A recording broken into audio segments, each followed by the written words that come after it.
자, 철학으로 정치를 풀어보겠다고 했는데 요즘 잘 진통치 않습니다. 제가 바보 철학자라고 부르는, 왜 바보라고 부르냐면 첫 시간을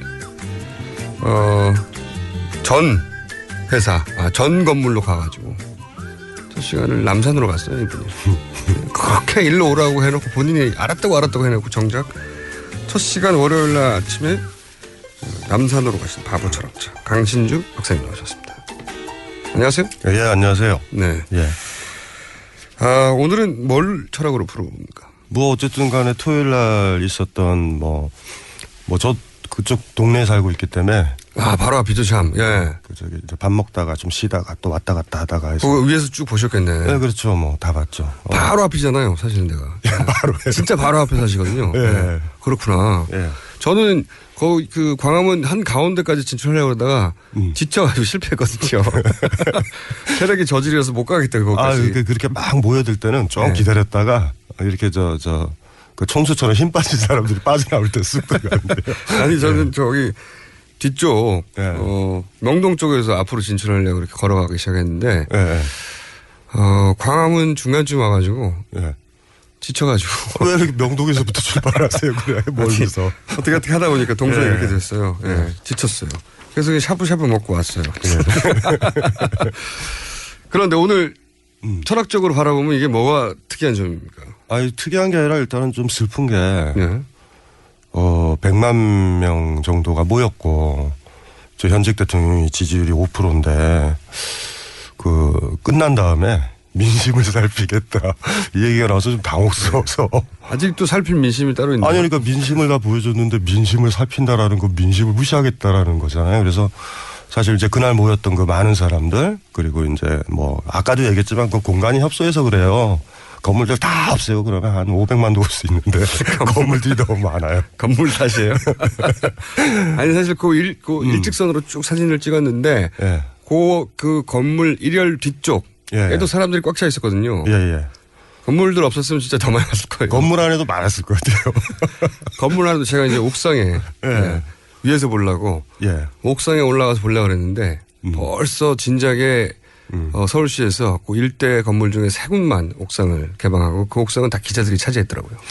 어쨌든지 간에 여러 가지 정도 어떤 이슈 때문에 이제 100만 정도가 모였다라는 게 이 사건이 굉장히 단순하다라는 또 징후이기도 하죠. 맞습니다. 그러니까 이게 꼬맹이들도 다 아는 잘못된 일 이렇게 되는 건데. 맞습니다. 옛날에 우리 이명박 전직 대통령 같은 경우는 복잡한 경제 문제 BBK니 이런 거 있었잖아요. 네. 그 사람들이 경제학 좀 알아야지 쫓아오잖아요. BBK 복잡해요. 복잡하죠. 그냥 논의가. 아직도 다 이해 못하시는 아직도 다 이해 못하고. 태반입니다. 근데 이상했던 거 아니야? 이 정도지. 네. 근데 이번 건들은 사실 민주주의의 문제라기보다 조선조에도 있으면 난리 날 그런 사실 문제이기 때문에 저 꼬맹이에서 유모 차 있는 꼬맹이도 막 분노하고 있는 것 같아요. 네. 이 조선조뿐만 아니라 그 이전 고려. 그렇죠. 네, 고려 시대든 삼국 시대든 다 이 정도 있었으면. 그러니까 이 문제는 민주주의의 문제라고 얘기하기엔 좀 뭐하고 아주 너무나 낡은 옛날에도 난리 났었을 문제. 원시적인 재정 일치 시대에나 가능했던. 네, 그러니까 이제 그게 좀 명확하다 보니까 우리 시민들 자체가 그렇게 이제 많이 분노하고 또 모이고. 근데 이제 걱정되는 게 이제 그런 거죠. 민심을 살피겠다 그러는데. 그러면 이제 500만이 와야지 이제 볼 건가. 이런 문제. 그래서 사실은 지금 분위기로 봐서는 요번 주 토요일 날 되면 더 많이 오셔야 들리고, 보고. 2주 후 주말에 다시 한번 큰 집회가 있을 거라고. 그러니까 하는데. 그때 좀 뭔가 좀 더 확실하게 다 보여줬는데 민심을 살피자 이런 반응이 나오니까 그날 모였던 사람들을 굉장히 모독하는 거죠. 존재 없는 100만 명. 박사님, 그 정도 얘기는 저도 할 수 있고요. 예.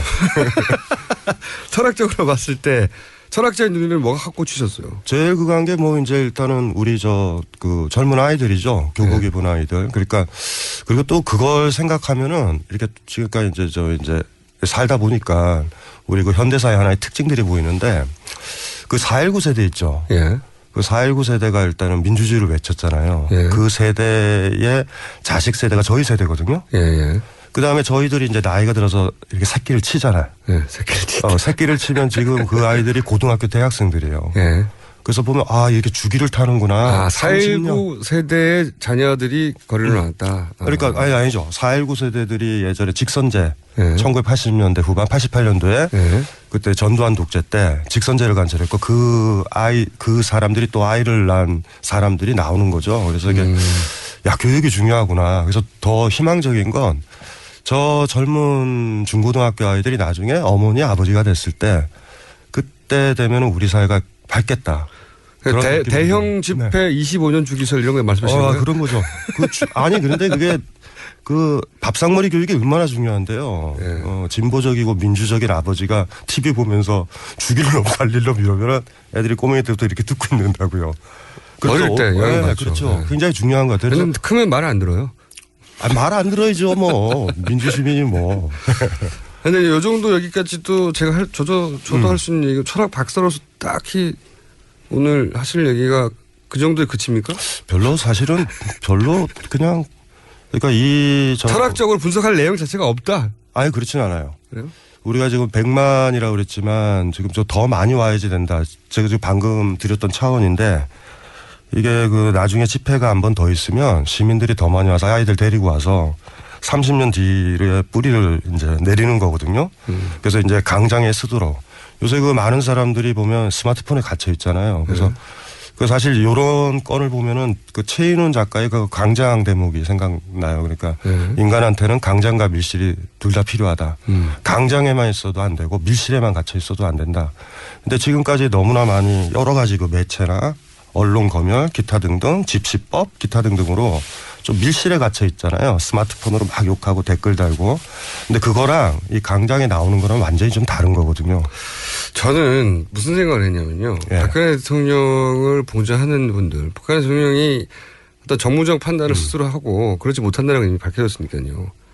박근혜 대통령 옆에서 어떻게든 이 국면을 돌파하고 싶은 사람들은 박근혜 대통령을 광장으로 나오라고 했었어야 돼요.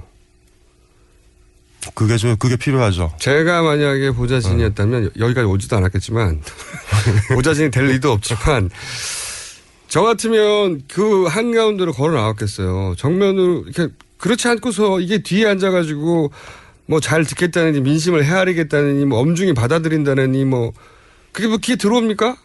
혹시 대통령을 감금하실 생각은 아니신가요? 아니, 당장으로 나오면? 하다못해 헬기를 타고라도 외서 갔었어야 한다는 거죠. 아유, 그게 없죠. 뭐 그랬으면, 네. 그런 정신이 있었으면 이렇게 하지 않았겠죠. 그리고 얼마 보도들은 잠을 잘 주무신다 이러지만 실제적으로 잠을 잘 주무시겠어요? 그거는 말이죠. 모르는 일입니다. 그건 저희가 모르는 일입니다. 왜냐하면 이거를 만약에 한 달 전에 이런 일들이 있었다고 아무리 누군가 옆에 자세히 얘기해줘도 말도 안 되는 소리 하지 말라고 그랬을 거거든요. 그래서 시위 현장에서 제가 제일 좀 황당했었고 화났던 게 하나 있어요. 뭡니까? 야당이요? 국정에 손을 떼라. 고등학생들을 하야하라고 그러는데 그 비겁한 표현을 보고 제가 확 끼어들어가지고 확 발로 차고 싶더라고. 하지만 차진 않으셨죠? 못 들어가요, 거기까지. 아니, 그래서 다 그런데 그렇게 숟가락을 얹으려는 몇몇 사람들을 보고 아주 비겁하잖아요. 국정에 손을 떼라라는 그 표현을 아주 묘하게 써가지고 와서 거기 중고등학교 아이들은 하야해라, 퇴진해라 이러는데 아주 부드럽게 국정에 손을 떼라 하고 피켓 들고 있는 걸 보고서 와, 저 진짜 야권 지금 이 국면에서 그러니까요. 진짜 숟가락 얹은다 이런 느낌. 그걸로 인해서 본인들이 받을 혹시 좀 더 센 주장을 했다가 역풍을 입지 않을까 하는 두려움 또는 그렇죠. 본인들이 이제 현실 정치이니까 우리는 어쨌든 수습해야 돼 이런 책임감 이해 못해서가 아니라. 아니 현직 대통령이랑 뭐가 차이 있어요. 이해 못해서가 아니라. 그러니까 공적인 게 아니라 사적인 게 매몰돼 가지고 그렇게 있는 거와 자기 사적인 이익과 정치적 관계를 계산하는 야권을 보니까 다음 집회 때는 그 사람들 못 오게 해야 된다고. 지도자면 더 세게 얘기를 해야 될 텐데 숟가락을 조용히 얹는 모습을 보면 저것들은 정체가 도대체 뭐냐 이런 생각이 들더라고요. 국민들한테 질질 끌려오는 중이에요. 사실은. 질질 끌려만 와도 될 것 같은데 나중에 결정적인 순간에 국민들을 버릴 것 같아요. 느낌이. 무서워서? 아니요. 자기들 이득 때문에. 몸보신하느라고. 그게 좀 걱정이 돼서 다음에는 그들이 정치를 잘했고 견제를 잘했다고 한다면 어쩌면 이런 것들은 미리미리 폭로되고 시민들이 추운데 안 나왔을 거예요. 근데 마치 아무 일도 없었다라는 듯이 숟가락을 조용히 얹는 거 보니까 사실 그래서 지금 이 국면을 타개할 만한 그 야권 지도자들이 도대체 있는가? 알겠습니다. 그 잘못하면 국민들만 좀 더 고생하겠다 이런 느낌도 좀 들어요. 예. 강신주 철학 박사님께서 오늘은 아무나 할 수 있는 이야기. 우리가 이미 예전에 다 했던 이야기.